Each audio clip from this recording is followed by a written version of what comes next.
Chicken lovers எல்லாத்துக்குமே ஒரு முக்கியமான அப்டேட் என்ன அப்படின்னா, ஆகஸ்ட் 1லேருந்து தமிழ்நாட்டில் எந்த கடையிலுமே சிக்கன் வாங்க முடியாது. அதே மாதிரி கேஎஃப்சி மற்ற இந்த மாதிரி கடையில் எதுலையுமே வந்து சிக்கன் ஃபுல்லாமே கிடைக்காது. பேன் பண்ண போகிறாங்க. ஏன் அப்படின்னா, ரீசெண்டாக பார்த்தீங்க அப்படின்னா, இந்த கோழி வணிகர்கள் வந்து ஒரு கூட்டம் கூட்டி இந்த மாதிரி ஒரு முடிவு எடுத்திருக்காங்க. என்ன அப்படின்னா, அவங்க டைரெக்டாக போய் பண்ணையில் வாங்குற கோழிகளுக்கு வந்து பார்த்தீங்க அப்படின்னா, இப்போ நாளைக்கு வாங்க போகிறாங்க அப்படின்னா இன்றைக்கே வந்து அது ஃபீட் பண்ணுறது ஸ்டாப் பண்ணணும். ஆனால் அவங்க அப்படி பண்ணுறது இல்லை.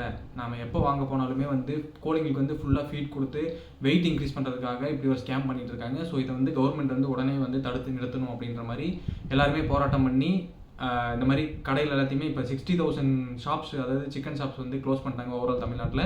இதுக்கு மேலே நிப்பாட்டல அப்படின்னா டோட்டல் தமிழ்நாடு ப்ளஸ் பாண்டிச்சேரியிலுமே நாங்கள் நிப்பாட்டிடுவோம். சிக்கனே இனிமேல் நாங்கள் வியாபாரம் பண்ண மாட்டோம் அப்படின்ற மாதிரி பேன் பண்ணி போராட்டம் பண்ணிட்டு இருக்காங்க. ஸோ சிக்கன் லவர்ஸ் யாரெல்லாம் இருக்கீங்களோ அவங்களுக்கு எல்லாத்துக்குமே இந்த வீடியோ ஃபார்வர்ட் பண்ணுங்கள். அதே மாதிரி இன்னும் 2 நாள் தான் இருக்கும். ஆகஸ்ட் 1லேருந்து சுத்தமாக கிடைக்காது. ஸோ அதுக்கு முன்னாடி உங்களுக்கு வேணும் அப்படின்னா வாங்கி ஸ்டோர் பண்ணி வச்சுக்கோங்க. தேங்க்யூ.